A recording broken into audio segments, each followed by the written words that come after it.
நலாஸ் நாட்டு சர்க்கரை நலமுடன் வாழ நலாஸ் இந்தியாவிலேயே நாட்டு சர்க்கரைக்கு ISI முத்திரை மற்றும் அக்மார்க் அங்கீகாரம் பெற்ற ஒரே நிறுவனம். தொடர்புக்கு 9047045000. அனைவருக்கும் வணக்கம். எங்கும் எதிரொலிக்கும் புரட்சி தமிழரின் எழுச்சி பயணம். கடந்த 4 ஆண்டுகளாக தமிழ்நாட்டை நாசம் செய்து வரும் மக்கள் விரோத திமுக குடும்ப அரசால் மக்கள் பெரிதும் பாதிக்கப்பட்டுள்ளனர். ஒரு ஆட்சி எப்படி இருக்கக்கூடாது என்பதற்கு எடுத்துக்காட்டாகத்தான் தற்போதைய ஆட்சியை நடத்தி வருகிறார் முத்துவேல் கருணாநிதி ஸ்டாலின். தகுதியற்ற இந்த விடிய அரசிடமிருந்து மக்களை காப்பதற்காகவும் கருணாநிதி குடும்பத்திடமிருந்து தாய் தமிழ்நாட்டை மீட்பதற்காகவும் இன்றைக்கு மக்களை காப்போம் தமிழகத்தை மீட்போம் என்ற மாபெரும் எழுச்சி பயணத்தை தொடங்கிய வருங்கால முதலமைச்சர் நமது புரட்சி தமிழர் எடப்பாடியார் அவர்கள் மக்களை சந்தித்து அனைத்து தரப்பு மக்களையும் நேரிலே சந்தித்து வரலாறு படித்து வருகின்றார்கள்.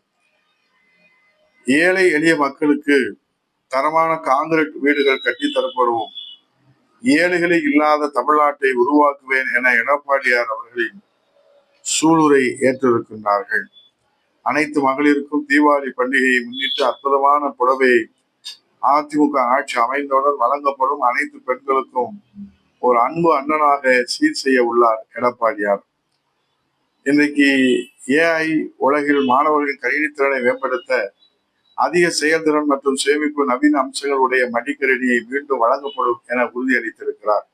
கிராமப்புற பெண்களின் வாழ்வாதாரத்தை மேம்படுத்தும் சுயதொழிலை ஊக்குவித்து வருமானம் தரும் இலவச ஆடு மாடு கோழிகள் மீண்டும் வழங்கப்படும் என இங்கே புரட்சி தமிழ் ஐயா எடப்பாடியார் செல்லுகிற இடங்கள் எல்லாம் வாக்குறுதி அளித்து வருகின்றார்கள். நில உரிமையின்றி இருக்கும் ஏழை எளிய மக்களுக்கு இனி சட்டப்பூர்வமான நில உரிமை, பட்டா இல்லாமல் வசிக்கும் குடும்பங்களுக்கு இலவச வீட்டுமனை பட்டா, மக்கள் எளிதில் மருத்துவம் பெற மருத்துவர், செவிலியர், உதவியாளர் உடன் அமைக்கப்பட்ட அம்மா மினி கிளினிக் மீண்டும் செயல்படும்.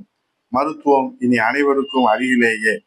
அனைத்து தரப்பு மக்களின் நேரிலே சந்தித்து வரலாறு படைத்து வருகிற புரட்சி தமிழ் ஐயா எடப்பாடியார் அவர்கள் இன்றைக்கு ஸ்டாலின் திமுக அரசின் நிர்வாக தோல்வியால் எல்லா வகையிலும் தமிழ்நாட்டு மக்கள் பெரும் சிரமத்துக்கு ஆளாகி உள்ளதை தோலுரித்து காட்டி வருகிறார். சட்டம் ஒழுங்கு, விலைவாசி உயர்வு, வேலை வாய்ப்பின்மை, மின்கட்டண உயர்வு என மக்களின் துயரை கண்டுகொள்ளாமல் விளம்பரம் செய்வதிலே தான் இந்த முதலமைச்சர் முத்துவேல் கருணாநிதி ஸ்டாலின் மும்முரமாக இருக்கிறார். இந்த ஆட்சியின் அவலங்களை நாட்டு மக்களும் அம்பலப்படுத்தவே புரட்சி தமிழரின் எழுச்சி பயணம் வெற்றி பயணமாக தொடர்ந்து கொண்டிருக்கிறது.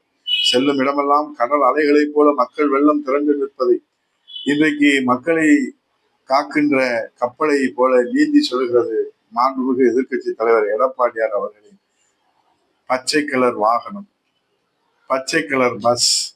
இது தமிழ்நாட்டினுடைய அடையாளமாக, தமிழ்நாட்டு மக்களின் நம்பிக்கையின் அடையாளமாக எடப்பாடியாரின் பச்சை கலர் பஸ் இனி தமிழ்நாட்டு மக்களினுடைய 8 கோடி தமிழரின் நம்பிக்கையின் அடையாளம்.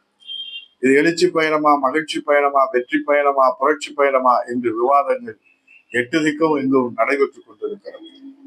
புரட்சி தமிழ் ஐயா எடப்பாடியார் மேற்கொண்டிருப்பது எழுச்சி பயணமா, மகிழ்ச்சி பயணமா, வெற்றி பயணமா, புரட்சி பயணமா என்ற விவாதம் தமிழ்நாட்டை தாண்டி இந்தியாவெங்கும் இன்றைக்கு விவாதமாக இருக்கிறது. தங்கள் வீட்டு பிள்ளையை தமிழ்நாட்டு மக்கள் எடப்பாடியாரை ஒவ்வொரு ஊரின் மண்ணிற்கும் வாந்தியோடு வரவேற்றுக் கொண்டிருக்கின்றார். அவர் வருகிற போது அவருக்கு முளைப்பாரி எடுப்பதும், கும்பம் எடுப்பதும், திருஷ்டி கழிப்பதும், அவர் இன்றைக்கு ஒவ்வொருவருடைய வீட்டிலும் ஒவ்வொருவருடைய பிள்ளைகளாக, குடும்பத்தில் ஒருவராக இங்கே வரவேற்கிற காட்சி இந்த தமிழ்நாட்டிலே ஒரு புதிய நம்பிக்கையை ஏற்படுத்தி இருக்கிறது. அன்பால் அனைவரையும் ஆற தழுவி புரட்சி தமிழ் ஐயா எடப்பாடியார் எழுச்சி உரை ஆற்றி வருகிறார். முதல் கட்டம், 2ஆம் கட்டம், 3ஆம் கட்டம் என சுற்றுப்பயணத்தை பார்த்து